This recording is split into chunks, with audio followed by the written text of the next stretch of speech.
Hi, ഇന്ന് നമുക്കൊരു ചുരിദാറിലെ neck design നോക്കാം.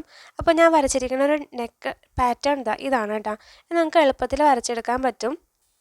അപ്പോൾ ഈ ഒരു നെക്ക് പാറ്റേൺ കംപ്ലീറ്റ് ചെയ്യാൻ വേണ്ടിയിട്ട് ഞാനിവിടെ എടുക്കുന്നത് കട്ട് ബീഡ്സ് മാത്രമാണ്. അപ്പോൾ ഇവിടെ ഞാൻ വൈറ്റ് കളറാണ് എടുത്തിട്ടുള്ളത്. നിങ്ങൾ മെറ്റീരിയലിൻ്റെ കളർ അനുസരിച്ചിട്ട് ഇതുപോലത്തെ ബീഡ്സ് എടുക്കുക. പിന്നെ ക്യാമറയിൽ ചെറിയൊരു ഷെയ്ഡ് വ്യത്യാസം ഇടയ്ക്ക് കാണുന്നുണ്ട്. അപ്പോൾ നിങ്ങൾ ശ്രദ്ധിക്കേണ്ട ഒരു കാര്യം, നമ്മൾ ആദ്യം വർക്കാണ് ചെയ്യുന്നതെന്നുണ്ടെങ്കിൽ നിങ്ങൾ ആദ്യം എല്ലാം വരച്ച് കഴിഞ്ഞതിന് ശേഷം ഒരു 1/2 ഇഞ്ച് അല്ലെങ്കിൽ ഒരു 1/4 ഇഞ്ച് ഒഴിവാക്കിയിട്ട് വേണം നിങ്ങൾ ഈ പറഞ്ഞ വർക്കൊന്ന് ചെയ്ത് കൊടുക്കാനായിട്ട്. അപ്പോൾ ഞാൻ ഒരു 1/4 ഇഞ്ച് ഞാനിവിടെ ഒന്ന് വരച്ച് കൊടുക്കുന്നുണ്ട്. അപ്പോൾ ചില ആളുകൾ കൂടുതലായിട്ടും ചെയ്യാറുള്ളത് തയ്ച്ച് കഴിഞ്ഞതിന് ശേഷമാണ്. അപ്പോൾ തയ്ച്ച് കഴിഞ്ഞെന്ന് പറയുമ്പോൾ നമുക്ക് അത്രയും ശ്രദ്ധിക്കേണ്ട ആവശ്യമില്ല.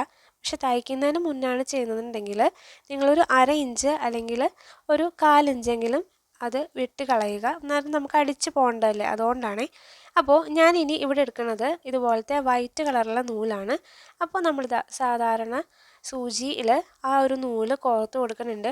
അപ്പോൾ നമ്മൾ നൂലെടുക്കുന്ന സമയത്ത് ശ്രദ്ധിക്കേണ്ടത്, നമ്മൾ എടുക്കുന്ന ബീഡ്സിൻ്റെ നിറത്തിലല്ല, നിങ്ങളുടെ ആ ഒരു മെറ്റീരിയലിൻ്റെ നിറത്തിലുള്ള നൂലെടുക്കുക. ഞാനിവിടെ എൻ്റെ കയ്യിൽ വൈറ്റ് അവൈലബിൾ ആയതുകൊണ്ട് ജസ്റ്റ് ട്യൂട്ടോറിയൽ വീഡിയോ ആയതുകൊണ്ട് ഇങ്ങനെ എടുത്തു എന്നേ ഉള്ളൂ.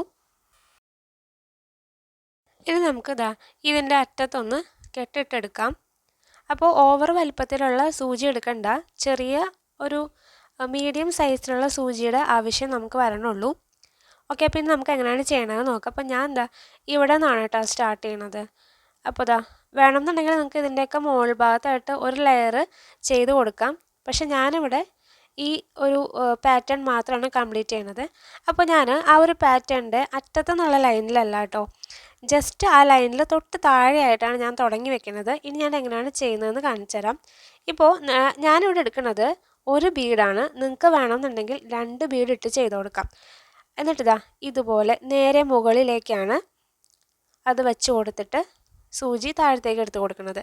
ഇനി നമ്മൾ വീണ്ടും ഒരു ബീഡിനുള്ള സ്പേസ് വിട്ടു കൊടുക്കുക. എന്നിട്ട് വീണ്ടും താഴെ നിന്ന് നമ്മുടെ സൂചി ഒന്ന് കുത്തി മുകളിലേക്ക് എടുക്കുക.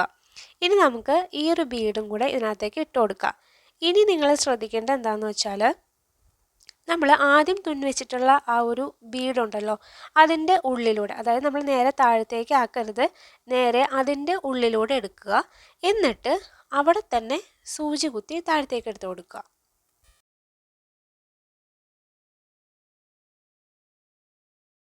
ഇനി നമുക്ക് വീണ്ടും താഴെ നിന്നും സൂചി കുത്തിയെടുക്കുക. ആ കുത്തിയെടുക്കുന്ന ഗ്യാപ്പ് എന്ന് പറയുന്നത് ഒരു ബീഡിൻ്റെ ഗ്യാപ്പായിരിക്കണം. ഞാൻ ഒരു ബീഡ് ഇട്ട് കൊടുക്കുന്നുണ്ട്.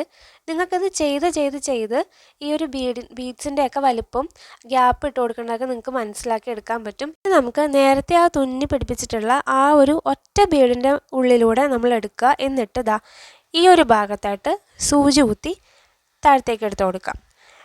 ഈ ഒരു സ്റ്റിച്ചിൻ്റെ പേരാണ് ബാക്ക് സ്റ്റിച്ച്. ഇതുപോലത്തെ ഹാൻഡ് വർക്കുകളിൽ ഏറ്റവും ഇമ്പോർട്ടൻ്റ് ആയിട്ടുള്ളൊരു സ്റ്റിച്ചാണ് ബാക്ക് സ്റ്റിച്ച് എന്ന് പറയുന്നത്. അപ്പോൾ ബാക്ക് സ്റ്റിച്ചിൻ്റെ ഡീറ്റെയിൽഡ് ആയിട്ടുള്ള വീഡിയോ നമ്മൾ ചെയ്തിട്ടുണ്ട്. അതിൻ്റെ ലിങ്ക് എന്തായാലും ഞാൻ ഡിസ്ക്രിപ്ഷൻ ബോക്സിൽ കൊടുത്തേക്കാം. നിങ്ങൾ അതൊന്ന് ചെക്ക് ചെയ്തിട്ട് കണ്ടുപഠിക്കണേ. ഓക്കെ, അപ്പോൾ നമ്മൾ ഇത്രയും നേരം എങ്ങനെയാണോ ചെയ്തത് അതുപോലെ തന്നെയാണ് ഇത് ചെയ്തു പോകേണ്ടത്. അപ്പോൾ ഞാനിവിടെ ഓരോന്ന് വെച്ചിട്ടാണ് തുന്നി കൊടുക്കുന്നത്. അപ്പോൾ ഓരോ ബീഡ്സും നല്ല പെർഫെക്റ്റ് ആയിട്ട് തന്നെ ഇരിക്കുന്നുണ്ട്.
നമ്മൾ മാക്സിമം ട്യൂട്ടോറിയൽ വീഡിയോസ് ചെയ്യുമ്പോൾ ഒരു 5 മിനിറ്റിലൊക്കെ നിർത്താനായിട്ട് ശ്രമിക്കാറുണ്ട്. പക്ഷേ ചില വീഡിയോസിൽ നമുക്കത് കുറച്ച് കൂടുതലായിട്ട് കാണിക്കേണ്ടി വരും. അത് മനസ്സിലാക്കാൻ വേണ്ടിയിട്ടാണ് കേട്ടോ.